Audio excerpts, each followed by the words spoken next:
Hello everyone, welcome back to my channel. I'm back to begin my Dollar Tree Junk Journal challenge, and I'm going to use this book for my stash, but I will count this as $1 used in the $20 because the challenge is to use $20 or less. So now I'm getting ready to pull the pages out. One good thing about using a book is you get all those pages to use in your journal. So I'm trying to fold back the cover to break the spine. I don't want to actually hurt the cover or anything, but I just want to pull gently to get the paper to come and pull away from the spine a little bit more. These are brand new books or newer books. This book is actually a little old, 2006, not that old. But your vintage books usually have the whole, I'm going to show it in a few minutes, has a gap usually in between the spine, the cover and the spine.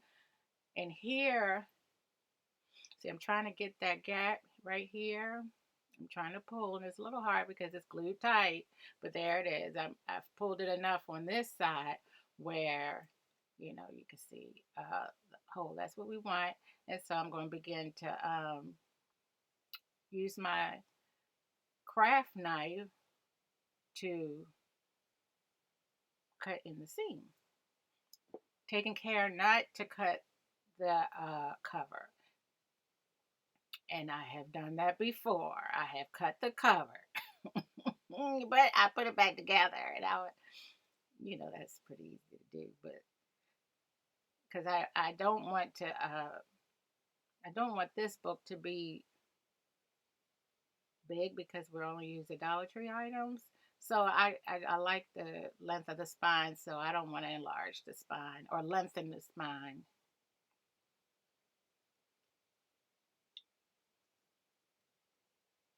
Yeah, me and this book, we had a good workout because I had to go pick up. Now I'm picking up Timmy.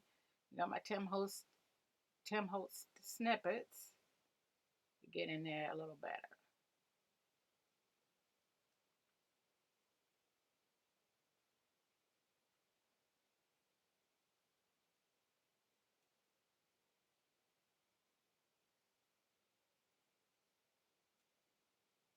And then I pull, and that's what you want. You want to get in there and not cut the actual cover. And I had to pull. I had to keep pulling. So publishers should be very happy that this stuck together. Sometimes books don't. Oh wait, something's getting ready to fall. Oh, of course, it's not a video. Let something fall. No. So here I'm back to using my craft knife. Because it does take a while. Just take your time and keep working at it. You will get it.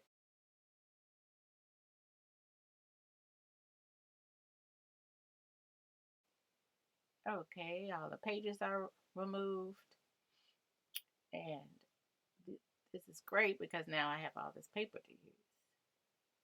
I decided to use the this gift wrapping paper. I thought it was very pretty,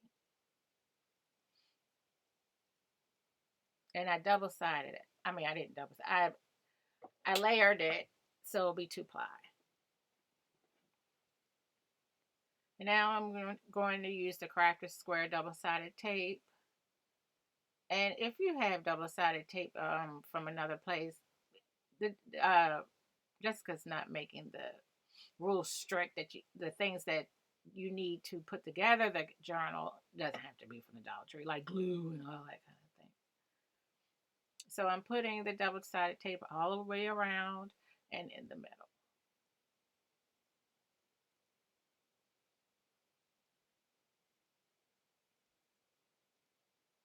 And I'm sure everyone knows how to cover a book, so I'm skipping through all of this.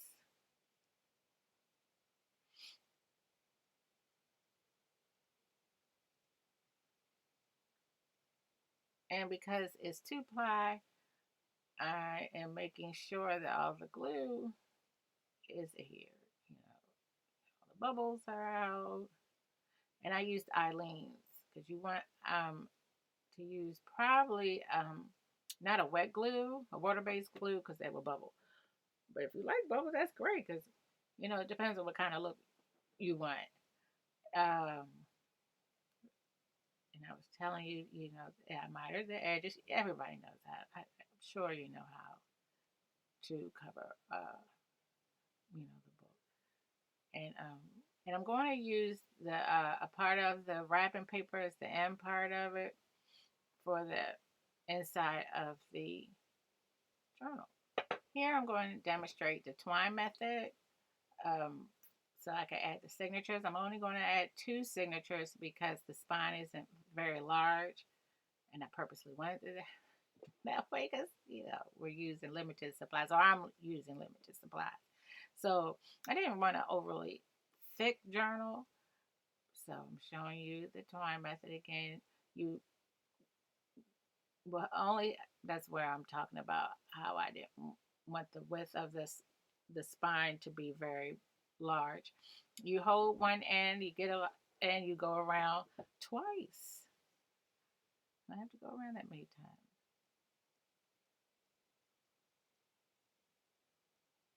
You pull it tight, and then you go through the bottom string. Okay, first I have to cut it off.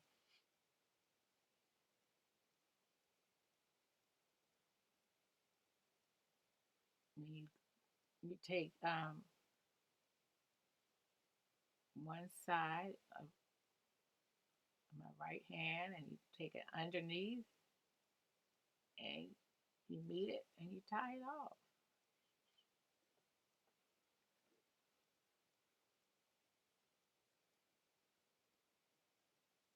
And I don't know why I'm having difficulty tying a bow. You could tie a bow or a knot.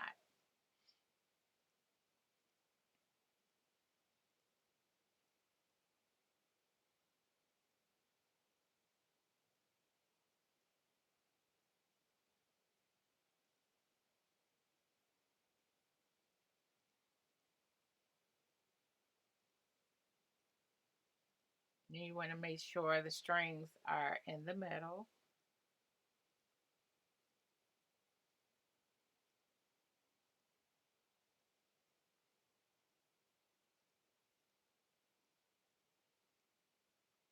And they're not overlapping here. You want to pull them apart.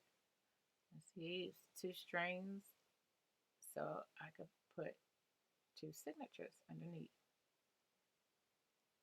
And then I'm mad because it wasn't even. But I could fix that later. It's handmade. It's gonna be imperfections. And now I'm trying to decide if I wanted to keep the usually I cover the spine, and I just had this long debate on should I keep the spine? Oh, and here make sure it's not twisted. And mine was, so I fixed it to where the twist showed up. See, it's twisted. Showed up on the other side. You just untwist it, and it's okay if it's on the other side because it looks actually better. But it was kind of funny. I usually cover my spine, and here I thought it looked kind of cute without, because especially if you had a lot of beads, you could hang it off the end, and I thought it really looked cute like that. But since I don't have any beads, I didn't buy any beads. I decided to go ahead and put the felt, the crafter squares felt on the book. See, I'm still thinking, should I or shouldn't I? Should I or shouldn't I? But I don't have any beads. I mean, I have beads, but not Dollar Tree beads. This wasn't a Dollar Tree challenge because it actually looks cute. See, I need to cut this out because I'm still thinking, should I or shouldn't I? And here you see I'm putting on the felt, and with the double sided tape, that double sided tape is sticky.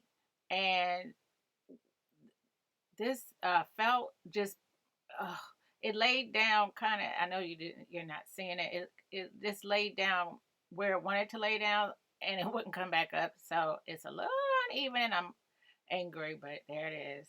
And it was hard to cut too. Even my Tim Holtz scissors couldn't cut it. I was a little shocked. Here I'm cutting off a little bit of the edge, and I forgot you guys were with me. Got y'all with there. I'm all out of frame. Now I'm adding the trim.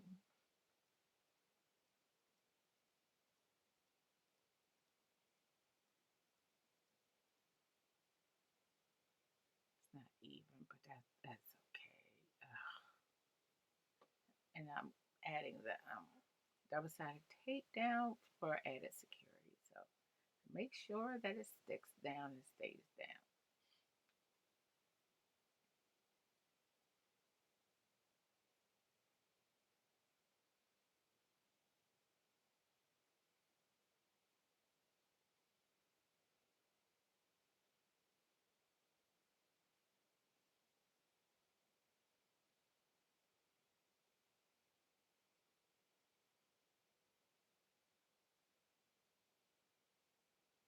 I have a love-hate relationship with Fabric. Ugh, it works well, but it has its problems. It get gooey, too thick to come out.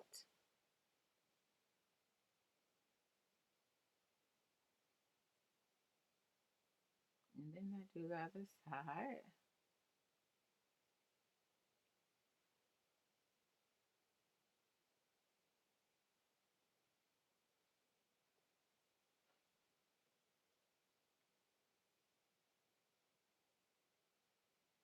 And here I'm deciding, if it wasn't a Dollar Tree challenge, would I put flat back pearls down? And Dollar Tree does sell pearls. Are they flat back? I'm uncertain. But they do sell them, so that's an idea right there. And then I decided, well, could I add this, but it covered up the trim? Y'all, I may pull that up and put the trim. No, I kind of like it as I look at it. It depends on where the journal goes to see if it's a blingy kind of journal. Maybe I'll add it. But I did like the pearls, but we'll see. And then I decided to go get some a doily and cut a piece and put under it. Yeah, a layer. Add some layering.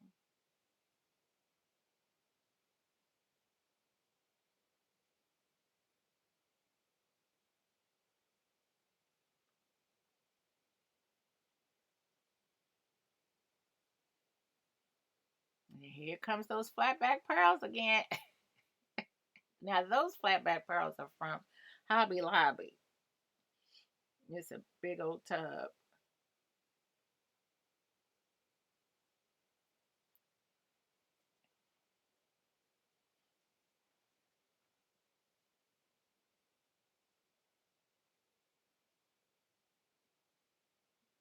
Like I say, they do sell them, so that's an option. But I don't think I'll be using them because I did the math and I was already over, I think 21 or 22. It's in another video where I pulled the items that I wanted to use, and I was at 22 or 23. So I have to cut some things out. So I'm playing around right now to see what I want to add. Now I'm playing around with the stickers to see what I want to add. Should I add this?